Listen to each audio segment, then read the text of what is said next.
Hola, muy buenas tardes. Soy Guillermo Betancourt Villalobos, residente de Radiología de Imágenes Diagnósticas. Vamos a revisar la anatomía radiológica de la columna, con énfasis en la columna cervical y lumbar.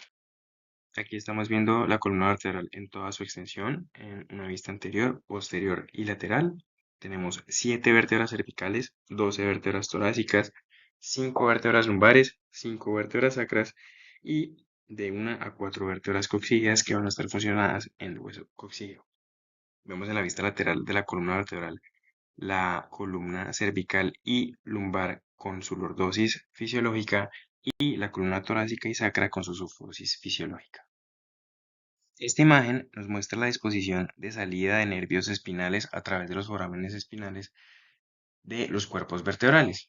Recordemos que no siempre las raíces van a corresponder con el nivel del cuerpo vertebral que estamos visualizando, ya que hay 8 nervios espinales cervicales, 12 torácicos, 5 lumbares y 5 sacros. Recordemos que a nivel cervical, C8 va a emerger entre C7 y T1, y a partir de ahí, T1 va a emerger entre T1, T2, T2 entre T2 y T3 y así sucesivamente en sentido caudal. Ahora, cada una de estas vértebras, dependiendo del nivel que se encuentren, van a tener unas características que las van a diferenciar de todas las otras. Sin embargo, podemos hablar de características típicas que van a tener, de cierta forma, van a ser consistentes entre todas las vértebras de la columna vertebral. Una vértebra típica tiene un cuerpo vertebral en la parte anterior y un arco posterior. El arco posterior, también llamado neural, consta de pedículos lateralmente y las láminas posteriormente. Los pedículos tienen una indentación superior e inferiormente, como vemos acá, las que van a ser capaces de formar los forámenes intervertebrales para la salida de los nervios espinales. También van a tener la apófisis transversa o proceso transverso que surge de la unión entre el pedículo y la lámina y se extiende lateralmente a cada lado. La lámina se extiende lateral y en sentido posterior para fusionarse formando el apófisis o proceso espinoso. Ahora, vamos a empezar a hablar de la columna cervical. A la izquierda de la pantalla vamos a tener una vista anatómica y a la vista derecha una reconstrucción tridimensional de la vista superior de S1, también conocido como atlas. Vamos a tener que esta es la única vértebra de la columna que no tiene un cuerpo vertebral, pero en su lugar va a estar compuesto de un anillo compuesto por el arco anterior y el arco posterior, y hacia lateral va a tener las masas laterales. Como estamos viendo la vista superior, tenemos que las masas laterales a ambos lados van a tener la carilla articular superior para la articulación con los cóndilos del hueso occipital para la articulación atlanto-occipital. Adicionalmente, estamos viendo cómo el arco anterior tiene la fosa odontoidea para la articulación con el proceso odontoideo del axis. Aquí vemos cómo esta vértebra tiene foramen transverso en el proceso transverso. Aquí estamos viendo una vista inferior de atlas.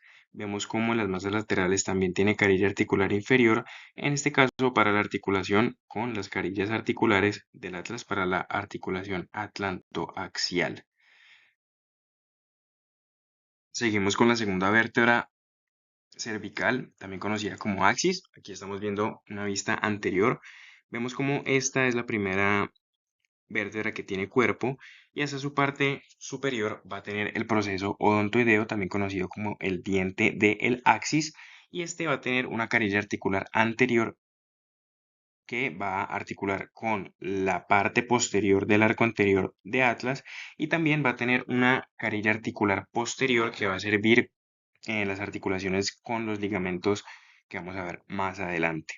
Adicionalmente, esta las masas laterales del axis van a tener las carillas articulares superiores para la articulación atlantoaxial y va a tener las carillas articulares inferiores para su articulación con C3. Vemos cómo además también tiene procesos transversos con foramen transverso para el paso de las arterias vertebrales. En esta diapositiva estamos viendo la vista lateral y vemos cómo también esta vértebra es la primera vértebra en que vamos a encontrar un proceso espinoso. Ya habiendo discutido las dos primeras vértebras cervicales, vamos a hablar de las características generales que distinguen a C3 hasta C7. Principalmente la característica que más las distingue es la presencia del foramen transversario, que como les comenté va a ser por donde va a transcurrir la arteria vertebral en el proceso transverso. Este foramen transmite esta arteria particularmente desde C6, es lo típico que ocurra. Adicionalmente, vamos a ver cómo estas vértebras tienen pequeños procesos en la cara posterolateral de la superficie superior de estos cuerpos vertebrales que se conocen como los procesos uncinados.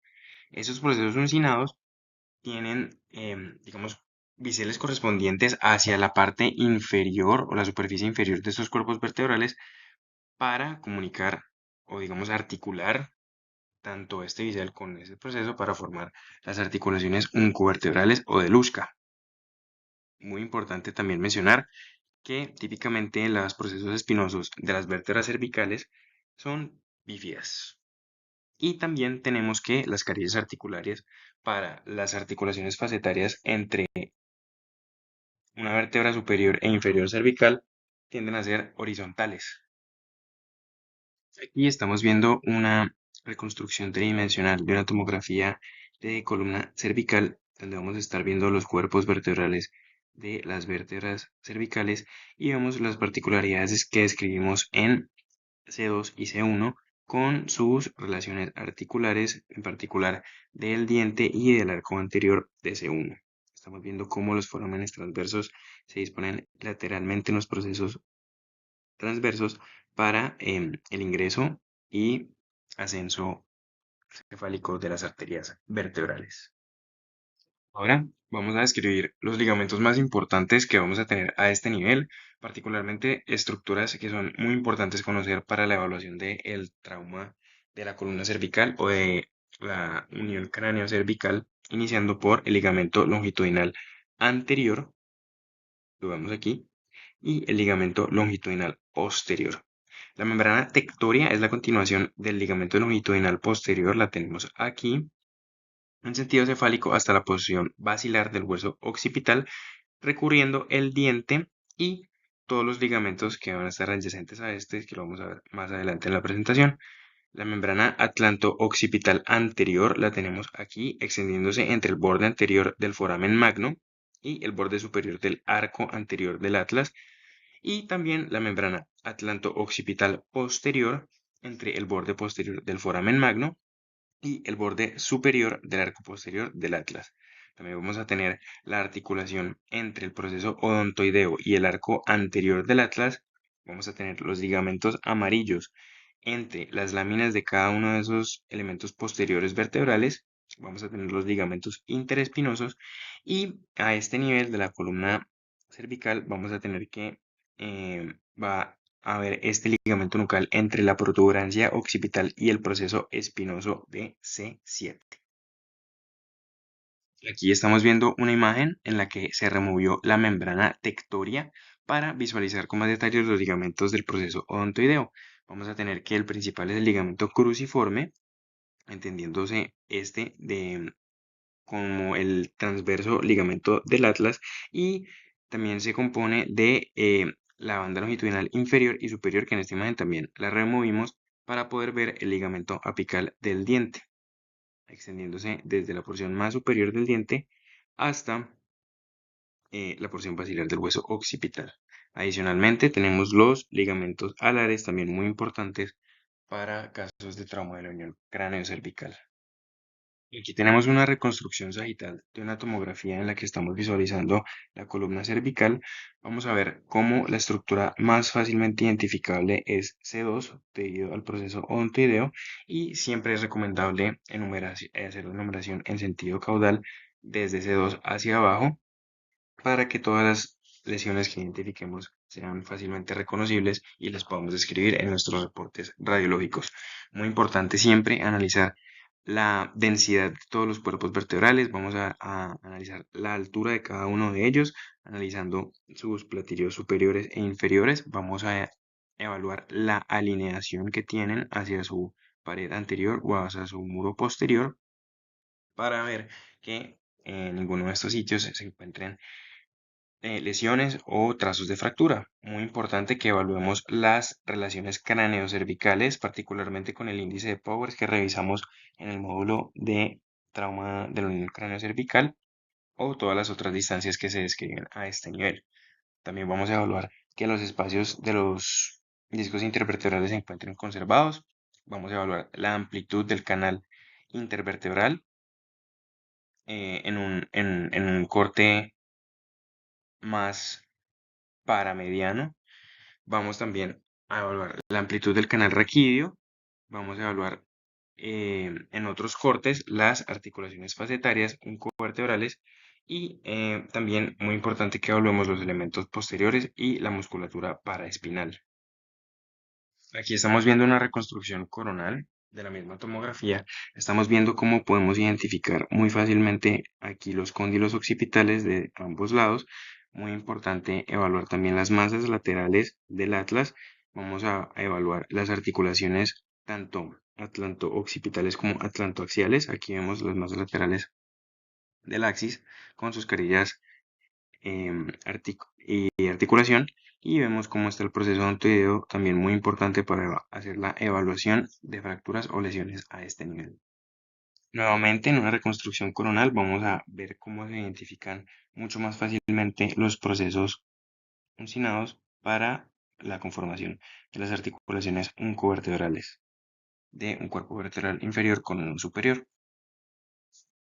Aquí tenemos un corte axial de la tomografía que estamos evaluando. Es importante que identifiquemos que no hayan lesiones en este plano en el cuerpo vertebral o en los elementos posteriores de la vértebra.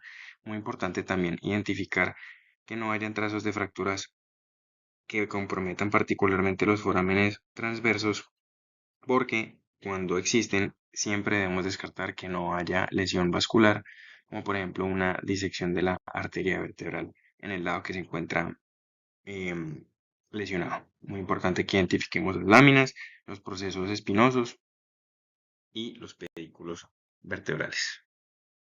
Ahora pasamos a describir las particularidades que tienen las vértebras torácicas. Aquí estamos viendo la vista superior de una de ellas. En cuanto a las diferencias principales que las distinguen de las demás vértebras, tenemos que estas van a tener facetas articulares superiores e inferiores en las caras laterales de los cuerpos vertebrales para la articulación con las costillas. Importante mencionar que particularmente en T11 y T12 por lo general se observa solamente una faceta completa a nivel medio, es decir, no van a tener superior ni inferior, solamente una a nivel medio para las costillas respectivas de este nivel. Adicionalmente, describir que los procesos transversos van a tener carillas articulares para las articulaciones costotransversas. Adicionalmente, las carillas articulares superiores e inferiores para las articulaciones facetarias con los niveles o mejor dicho, la vértebra superior e inferior respectivamente, ya no van a encontrarse en un plano horizontal como era el caso de las vértebras cervicales, sino que ya van a estar en un plano un poco más coronal, en sentido anterior y posterior. Aquí estamos viendo la vista lateral de una de estas vértebras, estamos viendo cómo característicamente los procesos espinosos de estas vértebras son más largas e inclinadas hacia abajo que las cervicales y ya no van a ser bífidas, van a ser únicas en su extremo distal. Adicionalmente tenemos lo que mencionábamos ahorita, como las carillas articulares de las facetas son relativamente verticales y ya no están en un plano horizontal. Aquí tenemos los ligamentos principales que vamos a encontrar a este nivel de la columna, principalmente el ligamento radiado de las costillas que unen la cabeza de cada costilla con las facetas articulares inferiores y superiores de los cuerpos vertebrales adyacentes. Vamos a tener el ligamento intraarticular de la cabeza de la costilla, que también se describe que es ausente en T11 y T12. Vamos a tener el ligamento costotransverso lateral, este de aquí, y también el ligamento costotransversario superior y los ligamentos intertransversos. Ahora pasamos a hablar de las características que distinguen a las vértebras lumbares. Aquí estamos viendo una vista inferior de una de ellas. Particularmente vamos a ver cómo estas vértebras tienen los cuerpos vertebrales más grandes que todos los demás otros grupos de vértebras. Estos Estas vértebras tienen las apófisis espinosas más fuertes y cuadradas y horizontales a comparación con las demás. Las facetas articulares vamos a ver cómo están en una disposición más sagital y lateralizadas, como estamos viendo aquí. Las apófisis transversas de las primeras 4 vértebras lumbares superiores son descritas como un poco espatuladas y van a aumentar de tamaño de arriba hacia abajo, ya que estas sirven de soporte para la musculatura espinal, ya que recordemos que estas vértebras son las que se encargan de llevar el mayor peso y la carga axial. Aquí estamos viendo una vista oblicua de lo que sería la articulación entre dos vértebras lumbares. Estamos viendo el platillo vertebral superior, estamos viendo el cuerpo vertebral. Aquí vemos cómo están dispuestos los discos intervertebrales para la articulación contral entre ambos cuerpos vertebrales. Vemos la carilla articular superior y la carilla articular inferior, ambas conectadas por la pars interespinosa que estaría detrás de esta apófisis transversa. Vemos, como hablábamos antes, de la acotadura que existe en los pedículos de las vértebras, tanto inferiormente como superiormente, para formar el foramen intervertebral o los forámenes de conjunción por donde van a emerger los nervios espinales. Estamos viendo cómo la disposición de ese arco y elementos posteriores de cada una de las vértebras va a configurar el conducto vertebral. Vamos a describir los ligamentos más importantes a este nivel. Vamos a tener nuevamente los ligamentos amarillos conectando tanto la lámina superior e inferior de dos vértebras contiguas. Vamos a tener los ligamentos interespinosos, el ligamento supraespinoso. Vamos a tener las cápsulas articulares entre la faceta inferior, la faceta articular inferior y la faceta articular superior de dos cuerpos vertebrales contiguos para conformar la articulación cicapoficiaria y lo que discutimos en la diapositiva anterior para los discos intervertebrales, en conjunto con el ligamento longitudinal anterior y el ligamento longitudinal posterior. Aquí estamos viendo una tomografía simple de columna lumbosacra en una reconstrucción sagital. Va a ser muy importante que nuevamente evaluemos la densidad de los cuerpos vertebrales. Vamos a evaluar la altura, así como el análisis de cada uno de sus platillos superiores e inferiores para evaluar la morfología de los cuerpos vertebrales. Vamos a evaluar la alineación, tanto en la línea anterior como en la línea posterior, para evaluar posibles trazos de fractura o de lesiones incluso internas de los cuerpos vertebrales que comprometan su densidad. Vamos a evaluar que no existan alteraciones en los espacios intervertebrales y en un plano paramediano también muy importante que evaluemos nuevamente la pars interarticulares, como vemos aquí, que es digamos la estructura anatómica que se encuentra entre la faceta articular superior y la inferior, para evaluar que no exista espondilolisis. Nuevamente también podemos identificar la amplitud del foramen de conjunción o intervertebral y vamos a visualizar que los elementos del sacro no presenten alteraciones. Muy importante, las reconstrucciones coronales, evaluar la alineación lateral de los cuerpos vertebrales para evaluar escoliosis de la columna vertebral. Las estructuras que podemos visualizar en los planos axiales de las tomografías van a ser nuevamente el cuerpo vertebral. Vamos a evaluar los pedículos, vamos a evaluar las apófisis transversas, las láminas, las apófisis espinosas y muy importante también que evaluemos las articulaciones cicapoficiarias para evaluar cambios osteoartrósicos y de pronto incluso también fracturas o lesiones que no visualizábamos en los demás planos. Muy importante que en las tomografías, particularmente en la ventana de tejidos blandos, evaluemos, a pesar de que no se trate del estudio de elección como lo es la resonancia magnética, que no existan hernias de los discos intervertebrales o de lesiones ocupantes de espacio del canal que puedan estar configurando una lesión adicional. Muy importante evaluar también la musculatura paraespinal y evaluar, digamos, alguna alteración de la morfología o lesiones que puedan estar a este nivel. Muchas gracias.